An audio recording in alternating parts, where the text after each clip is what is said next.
হৰাই চাই দিব লাগিব কৈছে যাওঁগৈ দেই যাওঁগৈ বোলো। হেল্ল' এভৰিৱান, এইটো কালিয়ে ভিডিঅ' আছিলে। কালি আমি ৰাতিপুৱাতে ল'ৰাক স্কুলত থৈ আমি চিধা গ'লোগৈ মেডিকেললৈ বুলি, কাৰণ ইয়াতে মোৰ দেউতা ভৰ্তি হৈ আছে। দেউতাৰ মানে চকুৰ অপাৰেশ্যন হৈ গ'ল, কালিয়ে অপাৰেশ্যন হৈ গ'ল। আজি ছুটি দিব, 2 দিন এনেকৈ ভৰ্তি কৰা হ'ল। আচলতে ইয়াত মানুহে নাই, গোটেই খালী, অকল মানে দেউতাহে চিট লৈ আছে। দেউতা যিহেতু অলপ বয়স হৈছে, সেইটো কাৰণে মানে ৰখাই দিলে ইয়াত, নহ'লে এনেকৈ চকু অপাৰেশ্যন কৰি আৰু পঠিয়াই দিয়ে সকলোকে। এয়া খালী হৈছে গোটেইখন, মানুহ চানুহ নাই, নিজান হৈ আছে। দেউতাৰ লগত মা আৰু এইফালে জেঠাই আছে। তাৰপৰা আজি এতিয়া বেণ্ডেজ খুলি মেলি সেই পঠিয়াই দিব।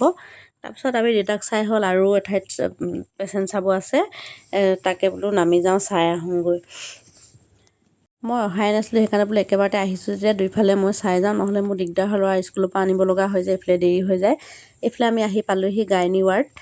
তাতে আমাৰ মানুহজনৰ খুৰাকৰ জীয়েকজনী ভৰ্তি হৈ আছে, মানে তাইৰ বেবী হ'ল, সেইটো কাৰণে মানে চাই যাওঁ বোলো, চিজাৰিন হ'ল।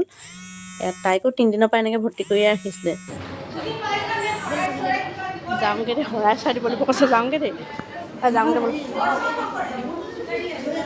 এয়া সোমাইছিলোঁহে, মাত্ৰ 10 ছেকেণ্ড ৰখিব পালোঁ। বেবীক ভালকৈ মানে চাবই নাপালোঁ, সেই উলিয়াই পঠিয়ালে। আচলতে পঠিয়াবতো নাই, অলৰেডি মানে আৰু পেচেণ্ট মানে মানুহ আছেই যে লগত, বহুতখিনি ক'ত ৰখি থাকিব দিব তেনেকৈ, সেইটো কাৰণে গুচি আহিলোঁ। ইয়াতে সকলো এনেকৈ থাকিছে, বাহিৰতে ধুনীয়াকৈ থাকিব দিছে। এইফালে দেউতাৰ হৈ গ'ল, বেণ্ডেজ খুলিলে, চশমাও দিলে।